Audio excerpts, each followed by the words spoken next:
Ada seorang biarawati naik taksi, langsung duduk di tempat sebelahnya sopir. Sopir taksi dalam proses mengemudikan mobil, tiada henti-hentinya menoleh melihatnya. Biarawati merasa sangat heran, menanya si sopir mengapa kok selalu mengamat-amati dirinya. Sopir dengan canggung menjawab, aku ingin menanya sebuah pertanyaan, tetapi aku takut menyinggung perasaanmu. Biarawati dengan tersenyum berkata, anakku, aku percaya pertanyaanmu tentu tak sampai menyinggung perasaanku. Bila kamu telah mencapai usiaku ini, dan kamu menjadi biarawati seperti diriku, pengalaman hidupmu telah sangat kaya, maka dalam menangani pekerjaan sudah tentu juga selalu tenang. Pendeknya, kamu mengetahui segala-galanya dengan jelas, tak peduli orang berkata apa, kamu takkan tersinggung. Sopir dengan pelintat-pelintur berkata, di dalam hatiku selalu terpendam suatu keinginan yang sampai sekarang masih belum juga terwujud, yaitu aku ingin sekali bisa mendapat ciuman dari seorang biarawati. Setelah berpikir sejenak, biarawati menjawab, padahal untuk bisa mendapat ciuman dari biarawati juga tidak sulit. Asal kamu bisa memenuhi 2 buah syarat di bawah ini sudah boleh.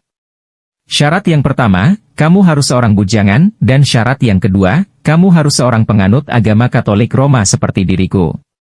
Sopir taksi itu girangnya bukan main, ia dengan tak sabar segera membuat pernyataan, aduh, aku bukan hanya seorang bujangan murni, juga seorang penganut agama Katolik yang taat, kebetulan sekali sesuai dengan kedua syarat yang kamu ajukan tersebut.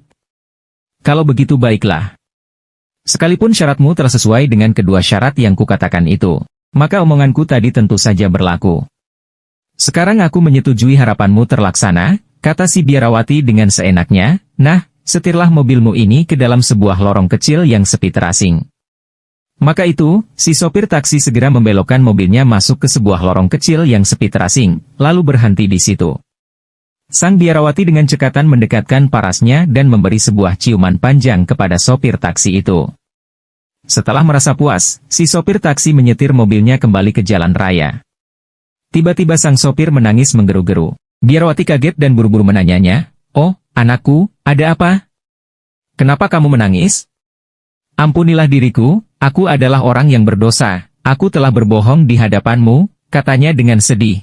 Padahal aku sudah kawin, dan aku juga bukan seorang penganut agama Katolik. Oh, tak apalah, kata biarawati, padahal aku juga bukan seorang biarawati yang sejati. Namaku Joko, aku baru saja mencukur kumisku dan mengenakan baju ini, aku sedang siap-siap mengikuti pesta kostum. Soimah keluar dari kamar mandi suatu pagi. Udin suaminya menyelinap di belakangnya, meraih dan memegang dadanya, dan mengatakan, sayang, jika kamu mengencangkan ini sedikit, kamu tidak perlu memakai bra untuk menopangnya. Soimah sangat marah dan tidak berbicara dengan dia selama seminggu. Minggu berikutnya, saat ia keluar dari kamar mandi, Udin menyelinap di belakangnya lagi, memegang pantatnya, dan mengatakan, sayang, jika kamu mengencangkan ini sedikit, kamu tidak harus memakai korset yang ketat. Akhirnya Soimah pun menjadi sangat marah. Keesokan paginya, Udin keluar dari kamar mandi, dan Soimah menyelinap di belakang suaminya, memegang pangkal pahanya, dan mengatakan, kamu tahu sayang, jika kamu mengencangkan ini sedikit, aku tidak perlu sering mengunjungi kakakmu. Di sebuah ruang kerja dokter, Udin dengan malu mengatakan, saya punya masalah seksual dok. Saya tidak bisa membuat saya berdiri untuk istri saya lagi. Pak, sebaiknya Anda membawa istri Anda kembali dengan Anda besok dan biarkan saya melihat apa yang bisa saya lakukan. Jadi, Udin kembali dengan istrinya pada hari berikut. Dokter menyambut dan kemudian berkata, silakan buka pakaian Anda ibu. Istri Udin pun membuka pakaiannya. Oke, sekarang silakan berjalan-jalan di ruangan ini. Sekarang, berbaringlah. Oke, saya sudah melihat. Baiklah, Anda bisa memakai pakaian Anda kembali. Sementara istri Udin sibuk berpakaian, dokter mengajak Udin ke samping. Anda dalam kesehatan yang sempurna, katanya dokter pada Udin. Istri Anda juga tidak bisa membuat saya berdiri. Profesor Udin berhasil menciptakan robot yang akan menampar apabila seseorang berbohong. Sang profesor pun mencobanya di rumah. Kamu dari mana? Tanya Udin pada anaknya. Ada pelajaran tambahan Pak. Plak. Sang robot menampar si anak. Nak, ini adalah robot ciptaan ayah, sekarang katakan dengan jujur, kenapa pulangnya telat? Maaf ayah, saya menonton film porno di rumah teman. Mendengar itu marahlah si Udin. Kamu itu kecil-kecil udah nakal, mau jadi apa kamu nanti besar? Papa waktu seumuran kamu gak pernah melakukan hal senakal kamu. Plak. Si Udin pun ditampar sang robot. Suasana hening untuk beberapa saat. Istri Udin langsung berkata, sama aja kelakuannya, apel gak akan jatuh jauh dari pohonnya kan? Gimanapun juga dia anakmu, jadi. Plak. Sang robot menampar istri Udin sebelum sang istri sempat menyelesaikan kata-katanya.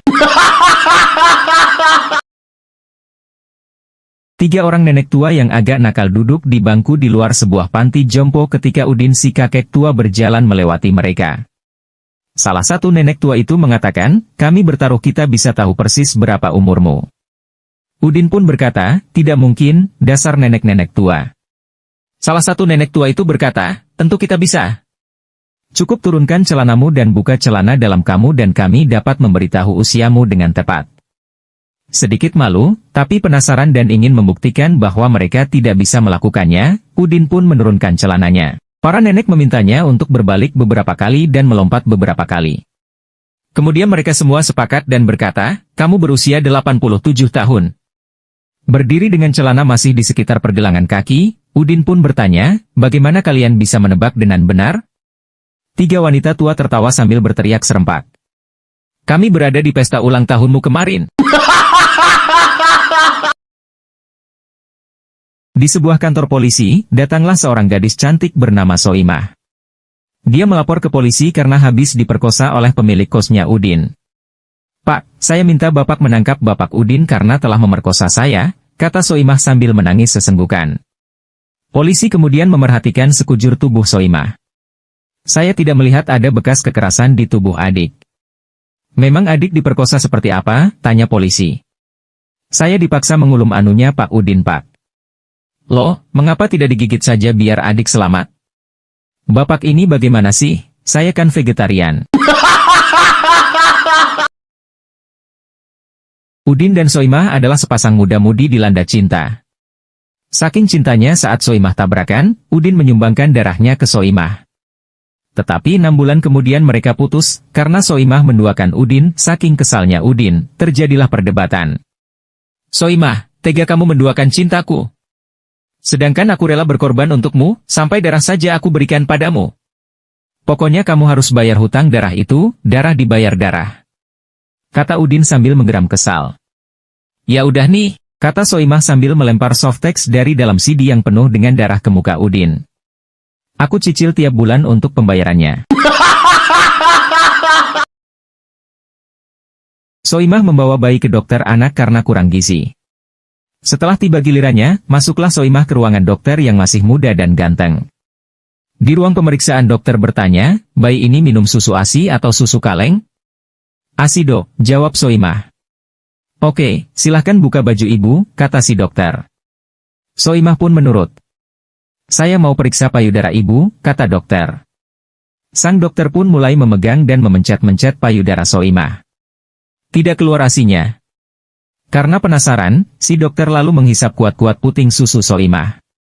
Tetap tidak keluar ASI-nya. Setelah beberapa lama, dokter itu bilang, pantes saja bayi ini kekurangan gizi. Payudara ibu gak ada isinya. Susunya gak keluar, ujar si dokter. Soimah pun kemudian menjawab sambil senyum simpul tersipu malu, saya tantenya dok. Udin baru saja ditinggal nikah gadis pujaannya, ia berencana bunuh diri di suatu jembatan, beberapa detik sebelum dia melompat, terdengar suara lembut memanggilnya. Dia membatalkan niatnya, ternyata ada seorang nenek tua renta dan jelek. Kenapa kau ingin melakukan hal bodoh ini anak muda? Maka ceritalah Udin kepada si nenek. Kau masih jauh lebih mending dibanding aku anak muda. Aku ini sebenarnya adalah seorang putri cantik jelita yang sedang dikutuk seorang nenek sihir. Kutukanku baru bisa terlepas kalau ada seorang pemuda yang mau berhubungan denganku sebanyak 10 hari berturut-turut. Maka terjadilah hal-hal yang diinginkan, tepat di hari ke-10 Udin menagih ke si nenek jelek tadi. Kok nenek gak berubah jadi putri? Tanya Udin kesal. Berapa usiamu anak muda? 25 tahun. Nak, hari gini kamu masih percaya dongeng yang aku buat. Tapi makasih ya, enak loh. Udin seorang pria kaya bertemu Soimah yang wanita biasa. Udin langsung jatuh cinta dan mengajak menikah meskipun belum lama kenal. Mereka pun menikah dan bahagia. Suatu hari di kolam renang pribadi, Udin naik ke papan 10 meter, mengambil ancang-ancang, loncat dan berputar indah masuk kolam. Wah kamu hebat mas, mulus banget masuk kolamnya. Aku mantan atlet nasional terjun indah sayang. Hebat mas. Aku makin cinta kamu. Bener kan? Cinta akan membuka siapa diri kita sebenarnya. Sayang tolong ambilin handuk dong di kamar. Soimah pun tanpa bicara langsung naik ke tepi kolam, berlari sangat kencang ke dalam rumah, dan kembali hanya dalam hitungan detik. Astaga! Cepat banget kamu lari say. Hebat baget! Mantan sprinter ya? Mantan PSK mas, sering dikejar Satpol PP. Udin naik busway dan duduk di sebelah ibu muda cantik dan seksi. Kebetulan ibu muda itu baru mulai hendak menyusui bayinya. Tapi ketika si ibu muda hendak menyusui, si bayi menolaknya. Si ibu muda berkata, ayo sayang diminum, entar mama kasih sama om yang di sebelah loh. Setengah jam kemudian bayi masih saja tidak mau minum ASI. Si ibu muda membujuk lagi, ayo dong sayang diminum susunya, nanti mama kasih om yang di sebelah beneran loh. Udin pun lalu bicara kepada si ibu muda, dengar ya mbak, tolong mbak cepat ambil keputusan. Saya mestinya sudah turun di 4 halte sebelumnya. Udin, seorang preman berwajah garang sedang mengendarai motor Harley-nya, ketika melewati seorang gadis cantik bergaun panjang yang sedang berdiri di atas jembatan layang. Udin menghentikan motornya dan bertanya, apa yang sedang kamu lakukan? Jawab sang gadis, saya ingin bunuh diri. Mengambil kesempatan ini Udin berkata, kalau begitu sebelum kamu melompat, berikan saya ciumanmu yang terakhir. Sang gadis pun menciumnya. Setelah ciuman berakhir, Udin dengan wajah berseri-seri berkata, mengapa kamu ingin bunuh diri? Ciumanmu begitu panas dan menggerahkan. Pasti banyak lelaki yang akan tergila-gila dengan ciumanmu ini. Dengan sedih sang gadis menjawab, saya ingin bunuh diri karena orang tua dan keluarga saya menentang saya berpakaian dan berdandan seperti wanita. Pada saat pesta Udin dan Joko, dua sahabat yang lama tak bertemu sedang asyik membicarakan tentang selingkuhan mereka. Pada saat sedang enak-enaknya ngobrol, tiba-tiba wajah orang yang Udin menjadi pucat melihat dua wanita sedang asyik mengobrol. Lalu Udin pun berbisik pada temannya Joko, Jok, jangan ke sana, di sana ada istriku bersama pacar gelapku. Setelah beberapa saat Joko pun ikut berbisik, kau tahu, aku juga mau bilang begitu. Udin dan Soimah adalah sepasang kekasih yang hendak menikah. Soimah berkata, sekarang waktunya kita saling jujur agar kelak kita tidak kecewa. Sesungguhnya dada saya rata seperti papan, kalau kau tidak suka katakan saja, kita bisa batalkan rencana pernikahan ini, kata Soimah. Udin pun menjawab, itu tidak masalah, bagiku seks bukanlah hal yang penting, saya juga perlu mengatakan sesuatu sejujurnya padamu. Sesungguhnya saya seperti bayi. Sudahlah itu tidak jadi soal, bagiku seks bukanlah hal yang penting, sahut Soimah. Malam pengantin tiba. Soimah mulai membuka baju dan tampaklah dadanya yang memang benar-benar rata. Udin hanya tersenyum. Kemudian Udin mulai membuka celananya sehingga tampaklah anunya. Melihat itu Soimah menjerit dan pingsan. Setelah siuman Soimah bertanya, kau bilang punyamu seperti bayi. Ya memang seperti bayi, panjang 50 cm dan berat 3 kg. Udin cuma bisa dapat warisan dari ayahnya yang sakit kalau udah menikah. Jadi Udin pergi ke bar kaum single buat cari bini. Di situ Udin lihat cewek yang dia suka. Udin langsung ngajak kenalan. Aku cuma cowok biasa, tapi seminggu atau 2 minggu lagi ayahku meninggal, aku bakal dapat warisan $20 juta. Cewek itu pun langsung ikut pulang sama Udin dan besoknya, cewek itu jadi ibu tirinya si Udin. Udin yang seorang anggota legislatif suatu sore duduk bersama istrinya. Pah, saya minta papa jujur saja, pernah gak selama pernikahan kita papa nyeleweng? Kalaupun pernah gak apa kok, saya anggap sebagai masa lalu papa. Sejujurnya gak pernah, sumpah. Mama sendiri gimana? Sebenarnya pernah, ingat gak dulu waktu pulang abis ngelamar kerja papa pulang karena lamaran papa ditolak? Tapi lusanya papa dipanggil kerja. Kenapa emangnya? Besoknya saya temui bos papa, saya berikan kepuasan kepada dia di ruang kerjanya. Cuma itu saja, ingat gak waktu permintaan kenaikan gaji papa ditolak? Tapi kemudian dinaikkan 2 kali lipat bahkan papa dipromosikan? Saya temui bos papa di rumahnya, dan saya berikan kepuasan semalam suntuk sama dia. Tapi cuma itu saja toh? Kata Udin kaget. Papa ingat gak waktu pertama papa jadi anggota legislatif? Waktu itu kan papa kekurangan 150 suara. Udin baru saja menyelesaikan upacara pernikahannya dengan Soimah. Tapi pada malam pertama mereka tidak langsung berhubungan intim karena lelah sehabis menjalani pesta. Pada malam itu mereka hanya mengisi malam dengan makan bakso di dalam kamar. Sementara tanpa sepengetahuan mereka, ibunya Udin menguping dari balik pintu dan mendengarkan pembicaraan mereka. Mas, sudah dikocok-kocok nggak keluar-keluar? Kata Soimah sambil mengocok botol sambal. Jelas saja, lobangnya kekecilan. Ya sudah, ujungnya saya gunting saja. Ibunya Udin langsung kaget dan mendobrak pintu kamar sambil berteriak, jangan. Dulu sudah pernah digunting. Udin baru saja membeli kacamata ajaib. Kacamata itu adalah kacamata tembus pandang. Ketika Udin jalan-jalan keluar rumah ia memakai kacamata itu. Alhasil ia melihat semua orang di sepanjang jalan itu telanjang bulat. Sepanjang jalan ia terkagum-kagum. Lalu ia pulang ke rumah dan masuk ke kamarnya. Dan ternyata ia melihat istrinya dan tukang kebunnya berada di kamarnya dalam keadaan telanjang. Ia tertawa, wah kacamata ini benar-benar ajaib, serunya. Lalu ia mencopot kacamatanya. Istri dan tukang kebunnya tetap telanjang. Ia memakai lagi kacamatanya lalu melepasnya. Hasilnya sama. Istri dan tukang kebunnya dalam keadaan tetap telanjang. Ia akhirnya marah dan segera membanting kacamatanya sambil berteriak. Sialan! Kacamata mahal-mahal rusak. Ketika Udin dan Soimah sedang keluar jalan-jalan, mereka berpapasan dengan seorang gadis muda yang berparas sangat cantik. Si Udin pun menatap gadis cantik itu dari atas sampai bawah tanpa sadar jika sedang bersama dengan pacarnya Soimah. Saat ia sadar kembali, ia menemukan Soimah sedang memandangnya dengan sikap dingin. Otaknya berputar dengan cepat, ia dengan tenang berkata kepada Soimah, apakah kamu telah melihat wanita muda yang barusan lewat itu? Begitu lama ia telah kuamat-amati, aku tidak juga menemukan hal yang bisa menandingi dirimu sayang. 5 tahun lamanya Soimah dan Udin berusaha untuk memperoleh anak. Tapi usaha yang mereka lakukan sia-sia saja. Karena itu, Soimah pergi menemui seorang ahli kandungan. Kalau begitu Anda perlu menjalani suatu tes, kata dokter.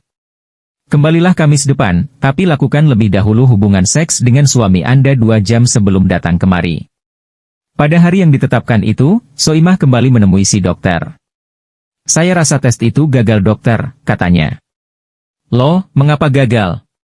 Suami saya tak sanggup melakukannya, jangankan 2 jam, 10 menit saja pun dia sudah keluar dan kelelahan. Dalam perjalanan keluar kota, Udin terpaksa harus menginap di sebuah hotel kecil. Malam hari, karena tak tahan lagi akan rasa sepi dan dingin, Udin menelepon resepsionis di lantai bawah. Tolong kirim seorang PSK yang lumayan kemari. Istri pemilik hotel yang kebetulan bertugas di meja resepsionis sangat marah mendengar permintaan tamunya, dan dia menyuruh suaminya agar melempar Udin keluar dari hotel.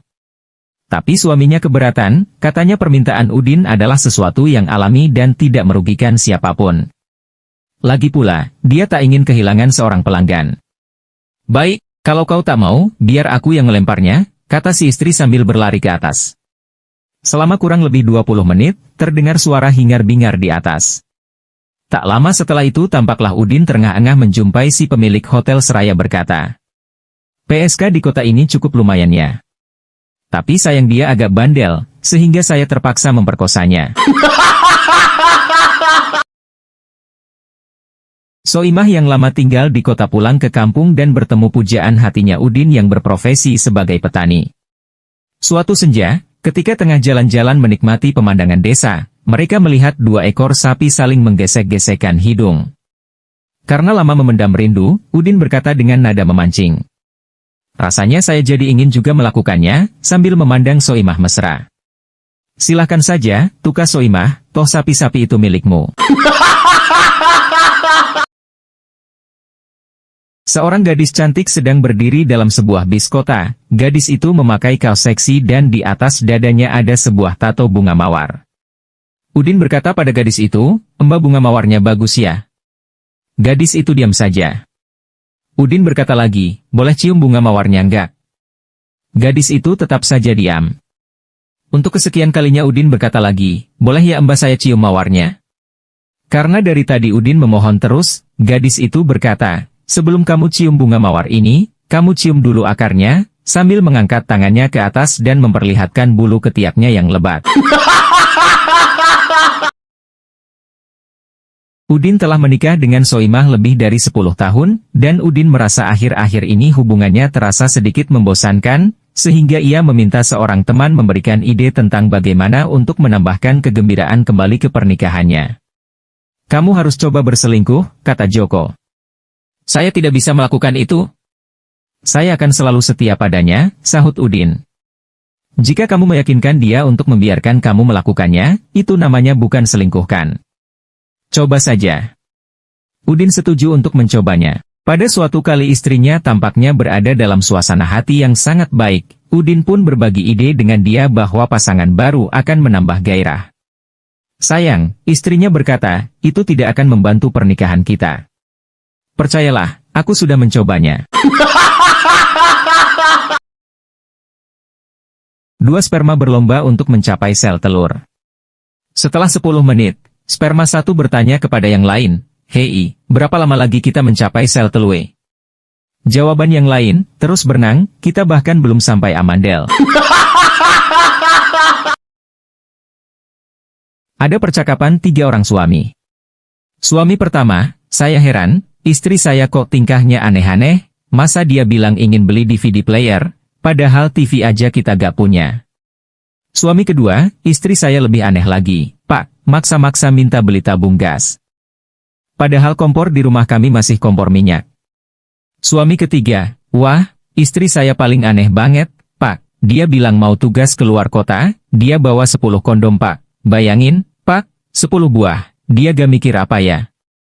Mau dipasang di mana itu kondom? Dia kan wanita." Udin pulang pagi dari kerjanya dan mendengar bunyi aneh dari kamarnya. Ia lari ke atas dan menemukan istrinya telanjang di kasur, berkeringat dan terengah-engah. "Ada apa?" tanya Udin. "Aku terkena serangan jantung," teriak istrinya. Ia lari ke bawah untuk menelepon. Persis ketika ia mulai memencet nomor, anaknya yang berumur 4 tahun datang dan berkata, "Papa! Papa!" Paman Joko bersembunyi di lemari dan dia nggak pakai baju.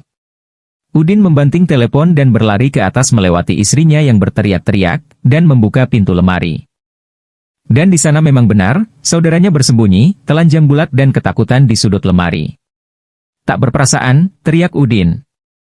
"Istriku kena serangan jantung dan kamu malah lari telanjang nakutin anak kecil."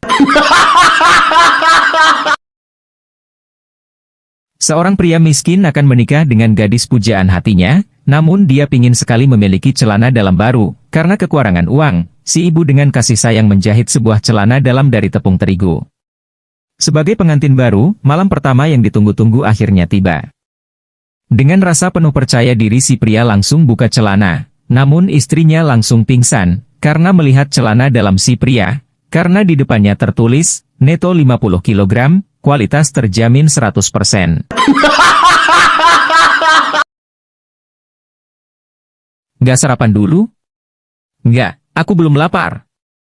Lalu sang suami mencium bibir istrinya dengan mesra sambil berkata, "Ini makan pagiku." Sang istri pun tersenyum. Karena ada sesuatu yang tertinggal, pada siang harinya sang suami balik ke rumah dan bertemu istrinya lagi. "Ada apa mas kok balik ke rumah?" "Ada sesuatu yang tertinggal." "Gak makan siang dulu?" Enggak, aku masih belum lapar. Lalu dengan mesranya sang suami menghampiri istrinya dan menciumi sambil berkata, ini makan siangku. Sang istri pun senang campur bahagia. Ketika sore hari menjelang malam sang suami pun pulang ke rumah. Dengan kagetnya ia melihat tingkah laku sang istri, lalu bertanya, sedang apa kamu? Karena ia melihat istrinya sedang duduk di atas rice cooker yang hidup dan panas tanpa celana dalam. Dengan ungkapan yang senang sang istri menjawab, ngangetin makan malam, Mas. Soimah dan Lastri, dua orang ibu rumah tangga, sedang berbincang mengenai kehebatan suami mereka di atas ranjang.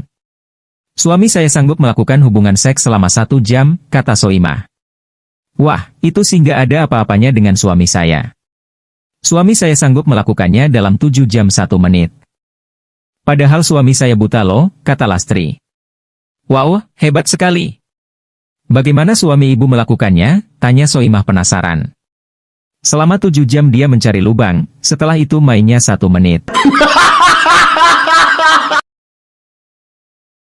Si Udin yang bekerja di pemadam kebakaran bercerita kepada istrinya Soimah, di sana kalau misalnya terdengar bel 1, itu berarti kita harus segera mengenakan seragam. Bel 2 berbunyi artinya semua harus segera menuju ke truk. Bel 3 berarti semuanya sudah berada di atas truk dan siap pergi ke tempat kebakaran. Nah, aku ingin kita juga memakai sistem ini dalam bercinta. Jadi kalau aku bilang bel 1, kamu harus segera telanjang, bel 2 segera ke tempat tidur, dan bel 3 kita mulai bercinta, tambahnya. Soimah pun setuju. Keesokan harinya ketika Udin pulang kerja, ia berteriak, bel 1. Dan Soimah pun langsung melepaskan semua bajunya. Bel 2, teriaknya dan Soimah lalu naik ke tempat tidur. Bel 3, dan mulailah mereka memadu kasih. Beberapa saat kemudian Soimah teriak, bel 4, bel 4. Apa maksudmu? Tanya Udin. Selangnya kurang panjang, semprotanmu masih jauh dari api. Si pria bertanya, apakah Nyonya tahu caranya bercinta? Tentu saja si Nyonya rumah marah dan membanting pintu. Namun, si pria tetap mengetuk pintu rumah tadi dan mengajukan pertanyaan yang sama. Kali ini si Nyonya menjerit sambil mengusir tamu tidak senonoh tadi. Malam itu juga si Nyonya menceritakan kejadian memalukan tadi kepada suaminya. Si suami berjanji bahwa ia akan tinggal di rumah keesokan harinya untuk menghadapi si tamu kurang ajar seandainya ia muncul lagi. Ternyata benar, keesokan harinya pria yang sama datang lagi dan mengetuk pintu. Nyonya rumah segera membuka pintu sementara suaminya bersembunyi sambil membawa celurit. Si tamu kembali bertanya, Nyonya, tahukah Anda caranya bercinta? Tentu saja, kenapa Anda menanyakannya? Si Nyonya balik bertanya. Baguslah, kata si tamu. Kalau begitu puaskanlah suami Anda dan beritahu dia untuk menjauhi Soimah istri saya. Sepasang suami istri hendak tidur, tiba-tiba Soimah istri Udin berbisik di telinga Udin. Pak, tahu nggak? Tahu apa? Tahu nggak bahwa wanita itu kayak radio? Ah masa, kok bisa gitu? Iya Pak, nih ya, mulutnya adalah speaker, terus dada kanan adalah tuner, dan dada kiri sebagai volume. Ah Mama bisa aja. Papa coba nyalain ya radionya, biar Papa tahu beneran nggak apa yang Mama katakan barusan. Hehehe. Iya deh Pak. Kemudian Udin pun mulai muter-muter tuner sama volume istrinya, mana Mama? Kok gak ada suara apa-apa? Ya iyalah nggak bunyi, kan stop kontaknya yang di bawah belum Papa colokin. Sepasang suami istri tertangkap basah oleh anak mereka ketika sedang melakukan hubungan badan di ruang tamu. Pasangan suami istri itu berusaha menjelaskan kepada anak mereka yang setengah remaja itu, bahwa mereka sedang bergurau dan bermain dokter-dokteran. Dengan santai si anak menasihati orang tuanya itu, kalau mau main dokter-dokteran jangan di ruang tamu, nanti kalau ada orang ngeliat kan disangka sedang melakukan hubungan suami istri. Suatu hari dokter ada urusan selama seminggu, namun ia pengen kliniknya tetap buka, akhirnya Udin, asistennya yang menjaga. Setelah seminggu, dokter kembali praktek. Gimana kliniknya Din? Sepi dok, cuma ada 3 pasien, mungkin pada tahu kalau dokter pergi. Pasien pertama sakit kepala dok, saya beri paracetamol. Yang nomor 2 katanya perutnya sakit. Terus saya kasih resep malos dok, mantap. Gak percuma kamu jadi asisten saya, lah yang ketiga. Lah itu dok, pasien wanita cantik dan seksi banget dok, baru mau saya tanya keluhannya.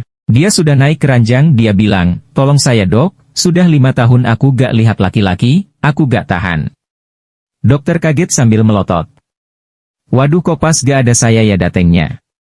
Kok gak telpon aku, terus kamu apakan perempuan itu Din? Maaf dok, saya cuma kasih obat tetes mata, wong katanya gak bisa lihat laki-laki.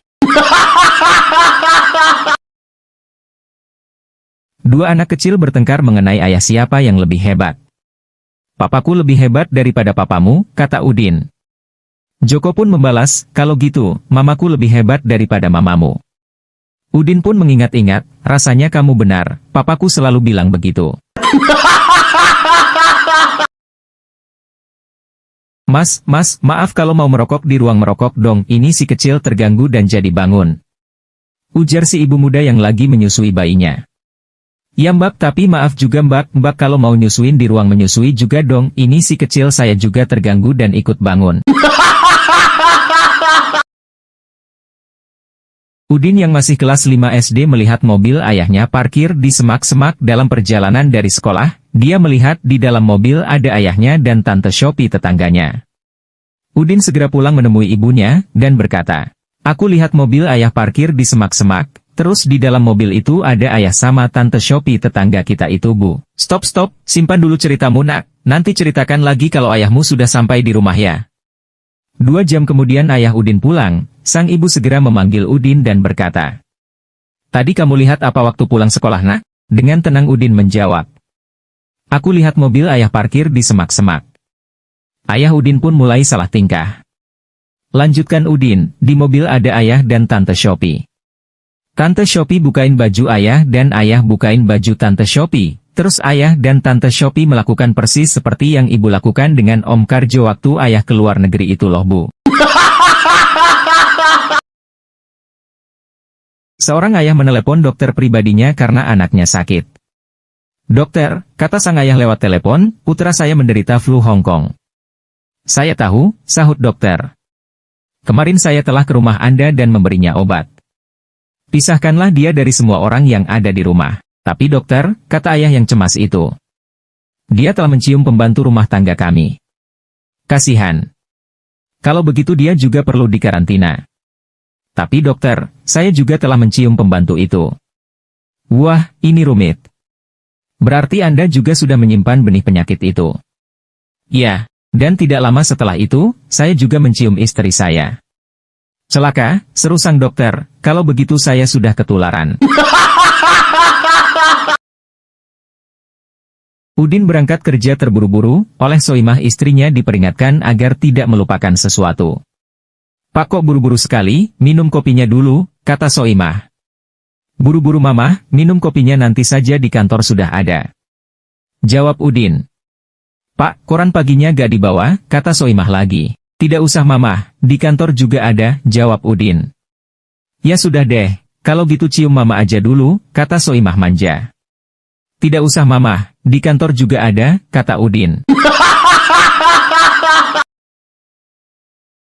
3 bulan setelah suaminya meninggal, Soimah dijodohkan orang tuanya dengan Udin.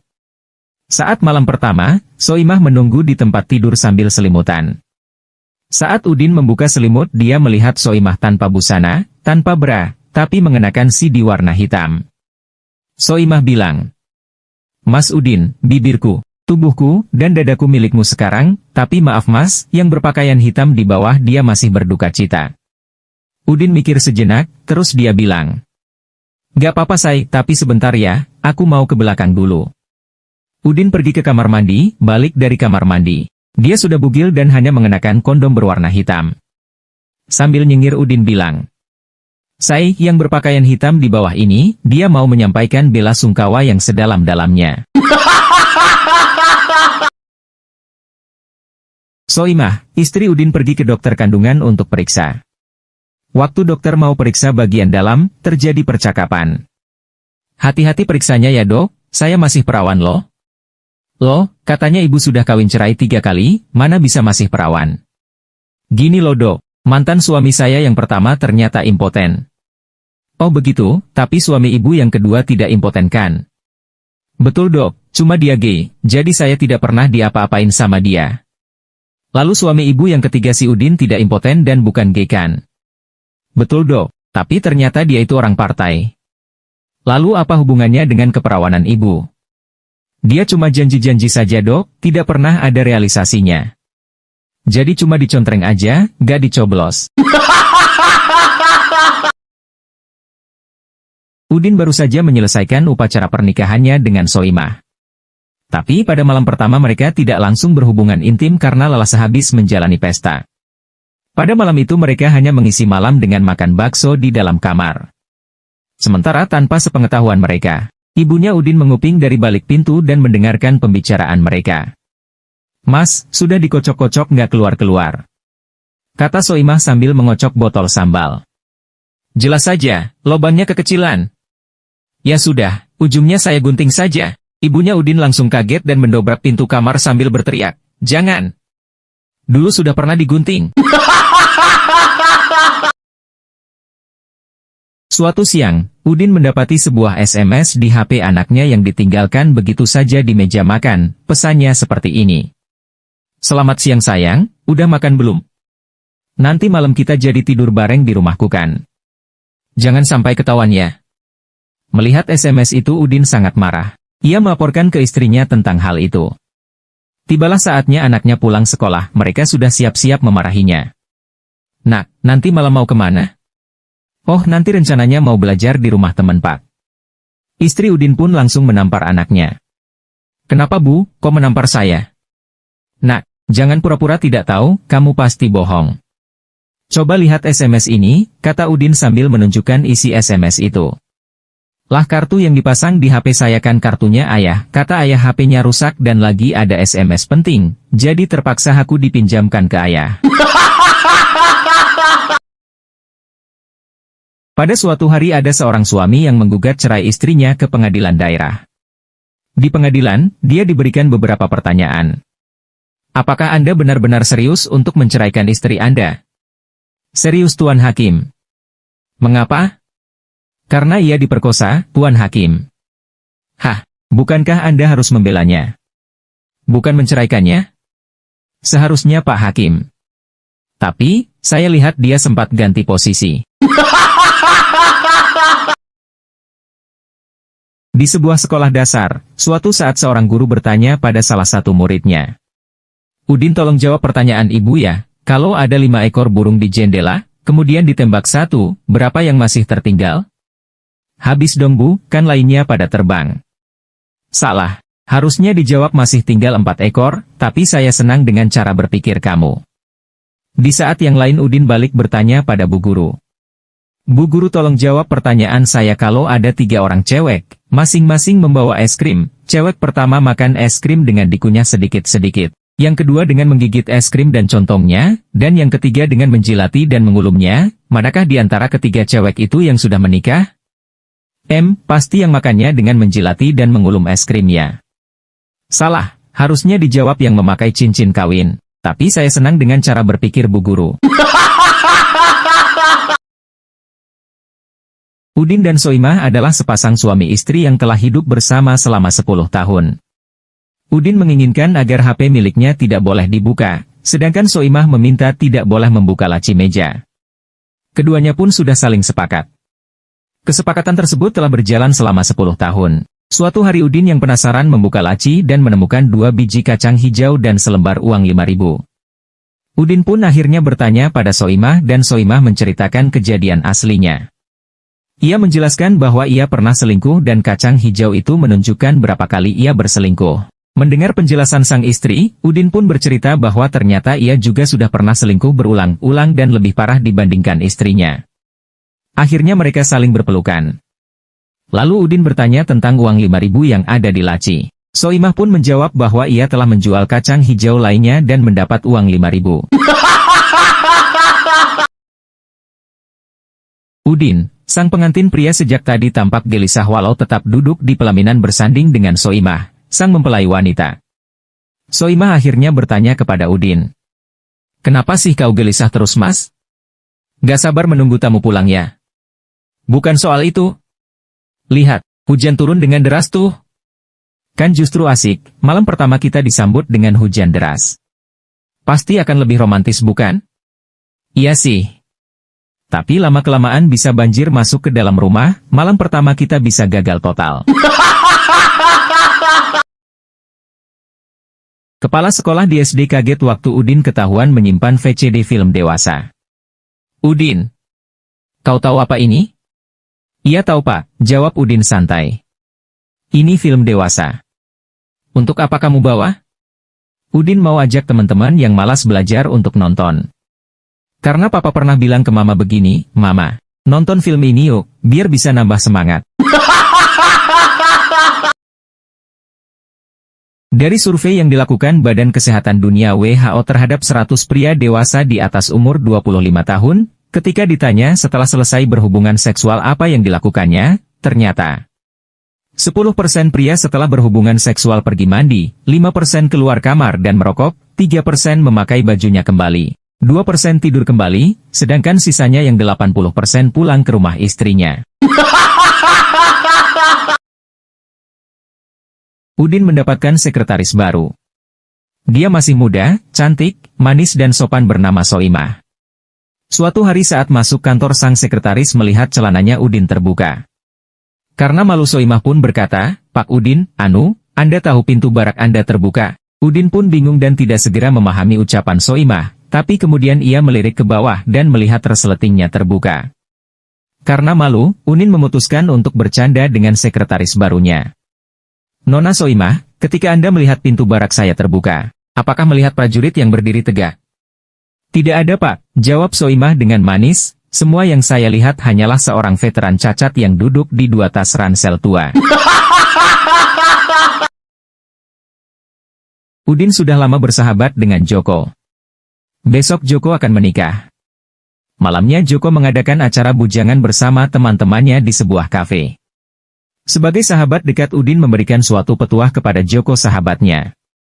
Seorang suami itu mempunyai 3 fungsi bagi istrinya. 3 fungsi suami itu adalah menjadi sandaran hidup, menjadi pandangan hidup dan menjadi pegangan hidup bagi istrinya. Makin meningkat umurnya akan semakin berbeda fungsinya. Maksudmu bagaimana Din? Kalau usia perkawinan masih muda, kau pasti akan berfungsi sebagai sandaran hidup. Artinya, sang istri baru saja bersandar kau sudah bisa hidup. Kalau bertambah tua lagi bagaimana? Kau akan menjadi pandangan hidup bagi sang istri, artinya baru dipandang sang istri saja, kau sudah bisa hidup. Kalau lebih tua lagi bagaimana? Menjadi pegangan hidup bagi sang istri, artinya, setelah dipegang-pegang baru bisa hidup. Sudah seminggu Udin dan Joko tugas di luar kota. Mereka menginap di hotel mewah di daerah Jakarta. Waktu sarapan pagi sementara Joko mengambil makanan, Udin hanya duduk dan tidak mengambil sarapan yang tersedia, malah memanggil pelayan. Pelayan, tolong buatkan nasi goreng. Tapi Pak, nasi goreng kan ada di meja buffet? Saya ingin yang beda, kata Udin memaksa. Tambahkan garam di nasi gorengnya, terus telurnya diceplok rada gosong, jangan lupa cabenya banyak-banyak. Pesananmu kok aneh Din, tanya Joko heran. Aku rindu masakan istriku. Suatu hari di persidangan, jadi biar saya luruskan, kata jaksa kepada terdakwa, Anda pulang kerja lebih awal dan menemukan istri Anda di tempat tidur dengan pria lain. Benar, kata terdakwa.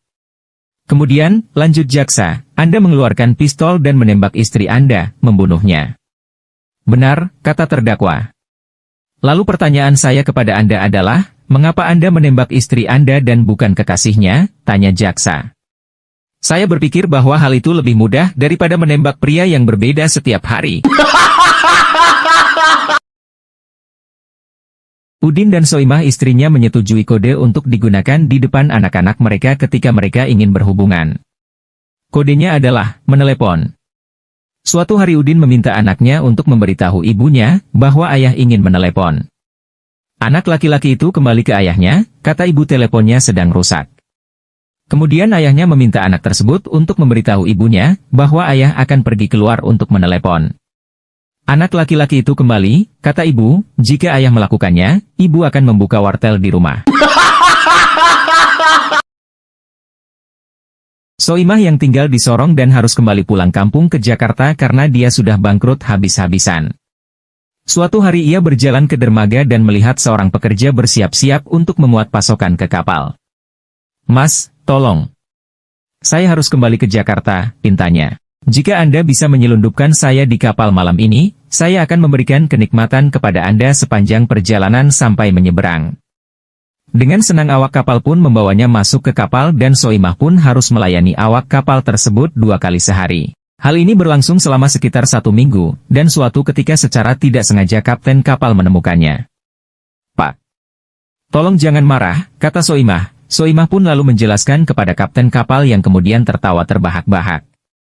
"Mengapa Anda tertawa?" tanya Soimah. "Karena Anda sekarang naik kapal perintis ke Fak-Fak. Dan seminggu ini kita sudah bolak-balik ke Sorong setidaknya 3 kali.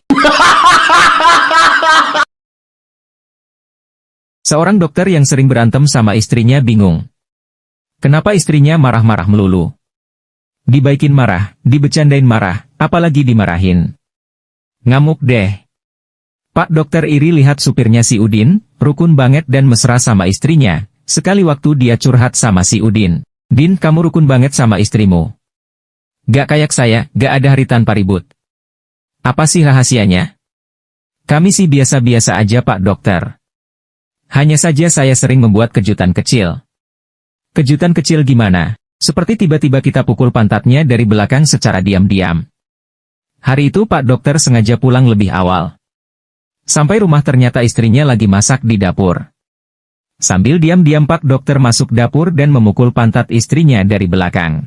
Tanpa menoleh ke belakang Bu Dokter teriak, "Ih Udin, nakal kamu ya." Seorang biarawan menawarkan tumpangan kepada seorang biarawati. Biarawati itu masuk mobil dan menyilangkan kakinya, memaksa gaunnya untuk memperlihatkan pahanya. Setelah mengendalikan mobil, dia diam-diam menyelipkan tangannya ke atas kaki biarawati. Biarawati itu berkata, "Saudaraku, ingat ayat 129? Biarawan itu melepaskan tangannya. Tapi, saat mengganti persneling, dia membiarkan tangannya meluncur ke atas kakinya lagi. Biarawati itu sekali lagi berkata, "Saudaraku, ingat ayat 129? Biarawan itu meminta maaf, "Maaf saudariku, saya sungguh lemah iman." Sesampainya di tempat tujuan, biarawati itu menghela nafas berat dan keluar dari mobil. Setibanya di biaranya, biarawan itu bergegas mencari ayat 129. Dikatakan, "Pergilah dan carilah lebih jauh ke atas, kamu akan menemukan kebahagiaan." Udin kecil menangkap orang tuanya sedang begituan. Dia berkata, "Hei ayah, apa yang kalian lakukan?" Ayahnya berkata, "Ayah sedang mengisi tangki bensin ibumu." Udin pun dengan polos berkata, "Oh ya? Sudah habis lagi bensinnya, Om Karjo tetangga sebelah kita sudah mengisinya pagi tadi padahal." Sepulang kerja Udin bercerita pada istrinya. "Puasa hari ini tuh banyak banget godaannya ya Mi." "Masa sih Pi? Apa aja tuh Pi godaannya?" "Tadi ada cewek cantik dan seksi kena tilang, katanya takut pulang sendiri ntar dimarahin orang tuanya. Terus papi antarlah Mi pakai motor, dia meluk tapi tangannya papi singkirkan karena papi masih ingat kalau lagi puasa. Alhamdulillah. Sampai rumahnya papi dibikinin minum tapi papi tolak soalnya kan masih puasa. Ah so sweet papi. Ternyata rumahnya lagi kosong Mi, karena ortunya lagi pergi. Tiba-tiba papi diseret ke kamarnya Mi. Apa? Tapi papi masih ingat kalau puasa kan Pi? Kebetulan beduk buka puasa udah bunyi, alhamdulillah ya Mi, papi ingat pesan mami, berbukalah dengan yang manis." Suatu hari atlet binaraga bernama Udin belanja ke sebuah warung. Kebetulan si penjaga warung itu adalah seorang janda muda bertubuh seksi tapi agak budek.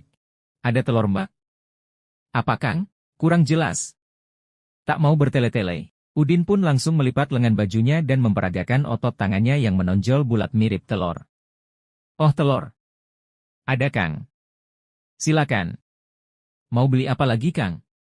Udin lalu melepaskan kancing baju dan memperlihatkan otot perutnya yang membentuk six-pack dan berkata, "Beli tahu deh sekalian." Si janda pun paham, "Oh tahu. Ada. Ada lagi Kang. Saya ingin terong juga Mbak." Kayaknya enak oseng tahu dicampur terong. Apa Kang? Dengan kesal Udin langsung membuka celana dan mempertontonkan isinya. Si janda pun tersenyum sambil bergumam, "Oh, cabai rawit. Bilang dong yang jelas." Seorang nenek berkacamata tebal naik bus jurusan Jogja-Solo. Tak lama datang kondektur menagih ongkos bis, "Maaf ongkosnya Nek." Si nenek pun membuka resleting tasnya yang diletakkan di sebelahnya. Karena matanya yang sudah rabun si nenek belum menemukan uangnya. "Entar ya Mas belum ketemu nih," kata si nenek. Kondektur dengan sabar menunggu si nenek. Sampai 5 menit si nenek mencari dan gak ketemu, akhirnya Udin yang duduk persis di sebelah tas si nenek berkata, "Maaf ya Nek saya bayarin aja ya." Tanpa menunggu jawaban si nenek, Udin memberikan uang ke kondektur. Si kondektur terharu dan berkata, "Alangkah mulia dan baik hatimu anak muda." Demikian juga si nenek dengan haru dan suara bergetar berkata, "Aduh nak kamu baik sekali, terima kasih ya." "Gak apa-apa Nek, daripada gara-gara uang 15.000 resleting celana saya bolak-balik dibuka tutup dan diaduk-aduk mending saya bayarin deh." Udin sedang membantu tetangga yang punya hajat mantu sampai lupa menaruh dompetnya. Udin pun mencari di seluruh ruangan, tapi tidak ada. Karena penasaran, Udin mencari dompet miliknya di kamar pengantin. Dia masuk ke kamar privasi pengantin tersebut. Saat Udin sedang asyik mencari dompetnya, tiba-tiba pengantin putri masuk kamar. Udin pun khawatir dituduh berbuat sesuatu maka dia segera ngumpet di bawah kolong dipan pengantin. Tak berapa lama pengantin pria masuk menyusul pengantin putri di kamar. Terjadilah dialog antara pengantin tersebut di atas dipan. "Di tumpeng hangat ini milik siapa?" "Yo mesti miliknya sampean tuh Mas." "Mas kalau pisang goreng hangat ini milik siapa?" "Yo mesti punya mutu dik." Kemudian pengantin pria pun melihat dompet. "Dompet hitam itu punya siapa dik?" Belum sempat pengantin putri menjawab pertanyaan suaminya, tiba-tiba terdengar suara keras dari bawah dipan teriak. "Dompet hitam itu punyaku." Pada suatu pagi Udin yang masih balita bertanya pada papanya, "Pak, apa sih yang ada di dada mama itu?" "Oh itu balon gas. Nanti kalau mama meninggal balon itu kita tiup biar mama terbang ke surga." Begitu kata sang ayah mengakali pertanyaan Udin. Pada sore hari sepulang kerja sang ayah melihat Udin termenung dan menangis di teras sendirian. Sang ayah tak tahan untuk bertanya, "Loh kok Udin sedih?" "Pak, sebentar lagi mama mau pergi ke surga." "Apa maksudmu Udin?" "Tadi siang waktu papa masih kerja balon mama ditiup Om Karjo."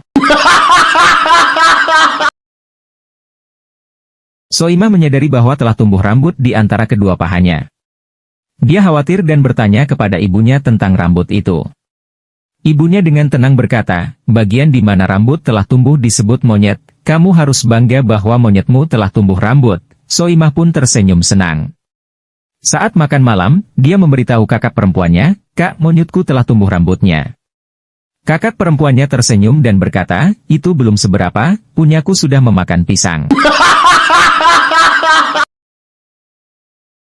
Udin pulang ke rumah dan menemukan istrinya sedang bermesraan bersama sahabatnya. Dia kemudian memukuli temannya itu sampai koma dan masuk ICU. Istrinya lalu berkata, "Dengar, jika kamu tetap dengan kelakuan seperti itu, kamu akan kehilangan semua temanmu." Suatu malam Soimah memergoki orang tuanya melakukan hubungan seks. Sang ibu naik di atas ayah dan ketika dia melihat putrinya menatap mereka, dia segera berhenti. "Apa yang mama lakukan?"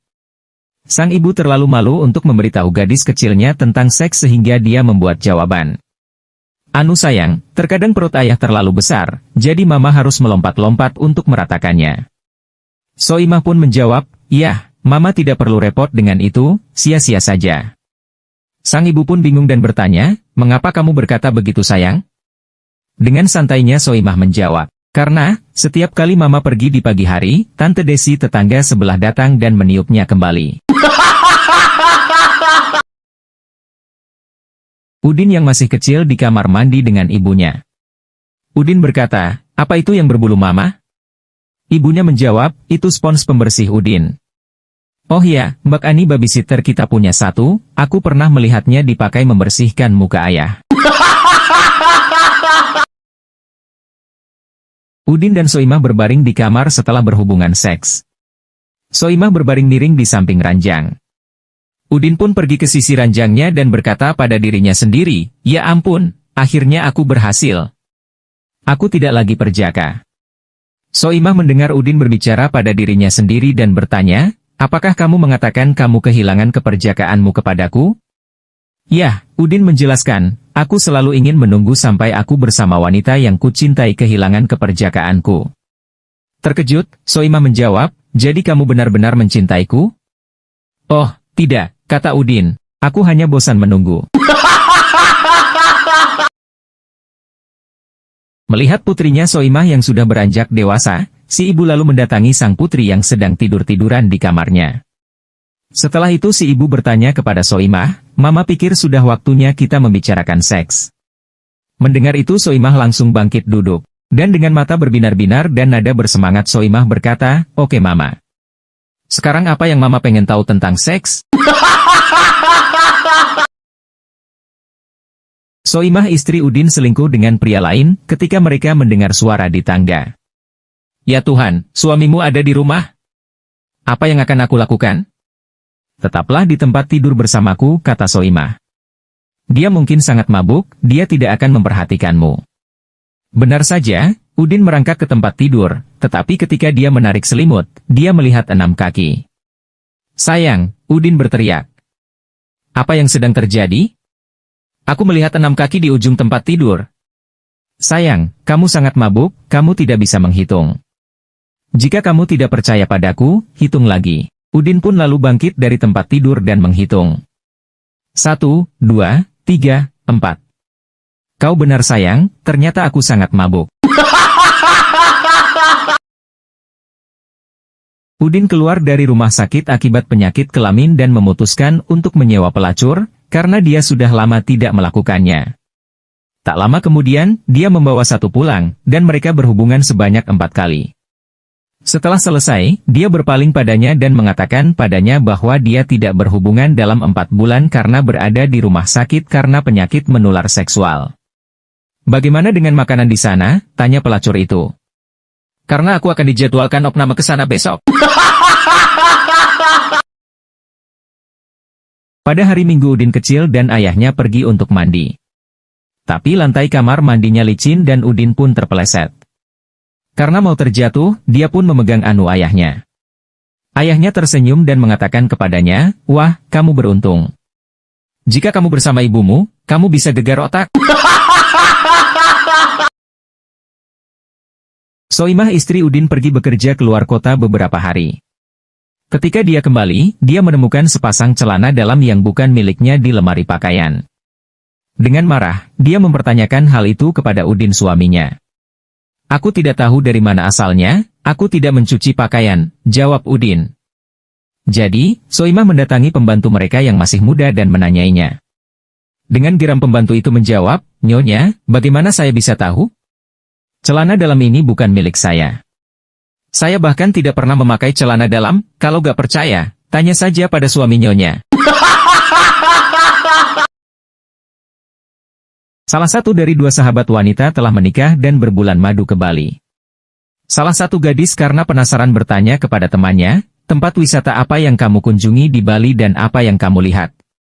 Wanita yang sedang berbulan madu itu menjelaskan, "Selama 7 hari, aku hanya melihat kipas angin di langit-langit kamar dan sesekali ketika berbalik, aku juga melihat sprei." Seorang tentara berlari ke seorang biarawati. Dengan terengah-engah dia bertanya, "Tolong, boleh saya bersembunyi di balik rok Anda? Saya akan jelaskan nanti." Biarawati itu setuju. Sesaat kemudian 2 polisi militer berlari dan bertanya, "Suster, apakah kamu melihat seorang tentara?" Biarawati itu menjawab, "Dia pergi ke sana." Setelah anggota polisi militer itu pergi, tentara itu merangkak keluar dari bawah roknya dan berkata, "Saya tidak bisa cukup berterima kasih, Suster. Anda tahu, saya tidak ingin pergi tugaskan ke Suriah." Biarawati itu berkata, "Saya mengerti sepenuhnya." Prajurit itu menambahkan, "Saya harap saya tidak kasar, tetapi Anda memiliki sepasang kaki yang bagus."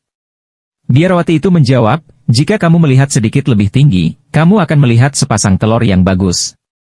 Aku juga tidak ingin pergi ke Suriah. Suatu hari Soimah, pembantu rumah tangga mendatangi majikan perempuannya. Nyonya, saya mau minta naik gaji. Kenapa saya harus menaikkan gaji kamu? Ada 3 alasan Nyonya. Pertama, saya membersihkan rumah lebih bersih daripada Nyonya. Siapa yang bilang? Tuan yang bilang Nyonya. Oh, kedua, saya memasak lebih enak daripada Nyonya. Siapa yang bilang? Tuan yang bilang. Oh. Ketiga, saya diranjang lebih hebat daripada Nyonya. Apa? Apa Tuan juga yang bilang? Bukan Nyonya, tapi Parto, tetangga sebelah yang bilang kalau saya lebih hebat diranjang daripada Nyonya. Udin telah beberapa kali mengajak pembantunya berhubungan badan, sebab istrinya merupakan wanita karir yang kerap pulang malam dalam keadaan suntuk. Suatu kali sehabis berhubungan, sang pembantu membuka percakapan pada majikannya. Pak, lebih enak mana saya dibanding ibu? Ya jelas enak kamu dong. Ah masa sih Pak? Bukannya enak ibu? Kan saya sudah sering bilang jauh lebih enak kamu.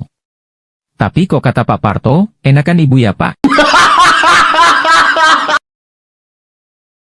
Pada suatu kunjungan di peternakan sapi, Udin dan Soimah, sepasang suami istri mendapat penjelasan bahwa sapi di sana sehat-sehat dan kuat. Bapak dan ibu, ini sapi dari Selandia Baru sangat kuat, dalam sehari bisa berhubungan sampai 5 kali. Tuh Pak, 5 kali sehari. Bisa nggak? Kata Soimah. Bapak dan ibu, kalau ini sapi Australia, lebih kuat lagi. Dalam sehari bisa sampai 10 kali. Tuh Pak, sampai 10 kali, bayangin, kata Soimah lagi. Dengan kesal Udin pun berkata, Pak pemandu, itu 10 kali dengan betina yang sama apa enggak? Ya beda-beda dong Pak. Tuh Mama, betinanya beda-beda, boleh enggak? Sebuah kapal pesiar telah dirompak selama berminggu-minggu. Para penumpang yang semuanya laki-laki ditahan. Tidak terkecuali Udin, sang kapten kapal. Suatu waktu Udin menyampaikan keluhan pada perompak. Aku sudah lama kalian tahan, aku butuh wanita. Perompak pun menjawab, kamu bisa mencoba gentong yang tengahnya telah dilubangi itu, rasanya sama seperti wanita. Ah yang benar. Meskipun tak percaya, Udin tetap mencobanya. Usai mencoba, Udin berkata pada perompak. Enak sekali rasanya, bahkan lebih nikmat daripada wanita. Perompak pun berkata, kamu bisa memakai setiap hari. Kecuali hari Rabu. Mengapa? Tanya Udin heran. Karena Rabu adalah jadwalmu berada di sana. Udin mengemudikan mobilnya dari pusat kota ke Taman Kencan Muda-Mudi, sementara di sebelahnya duduk gadis cantik. Setelah tiba di taman itu, si gadis berkata, kurasa aku harus berkata jujur padamu, aku adalah seorang pelacur. Beberapa saat Udin diam dan berpikir. Akhirnya dia memutuskan untuk tetap menerima kondisi itu dan bersedia membayar 300.000 untuk bercinta dengan si gadis. Beberapa menit kemudian setelah selesai bercinta, Udin berkata, sekarang kurasa aku juga harus berkata jujur padamu. Aku adalah sopir taksi, dan ongkos yang harus kau bayar untuk mengantarmu kembali ke kota adalah 300.000.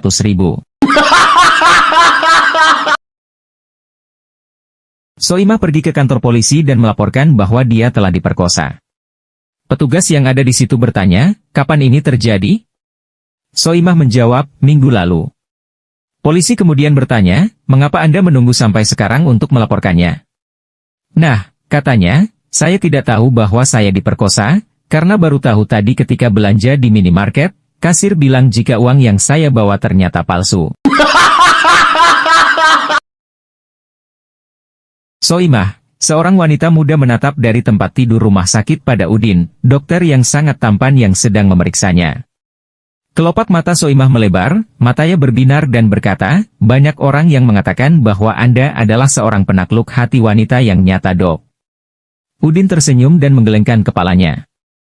Tidak, saya tidak membuat perbedaan pada jenis kelamin orang yang saya rayu.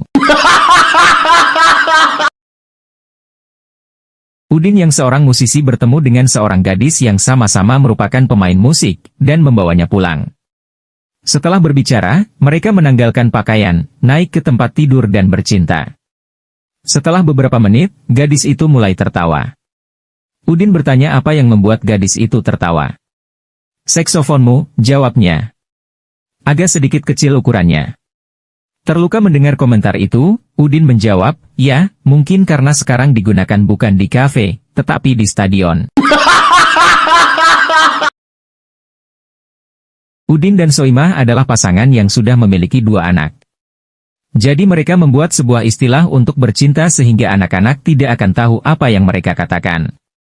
Sekarang mereka mengatakan kata sandi, mari kita pergi mencuci pakaian. Suatu malam, seluruh keluarga sedang makan malam dan Udin mengatakan kepada istrinya, hei sayang, mari kita mencuci pakaian. Soimah pun berkata, jangan sekarang, aku sedang tidak enak badan, mungkin besoknya saat seluruh keluarga menonton TV. Soimah berkata kepada suami, mari kita pergi mencuci pakaian. Udin pun mengatakan, tidak usah repot-repot, karena cuciannya sedikit, kemarin aku sudah kucek dengan tangan.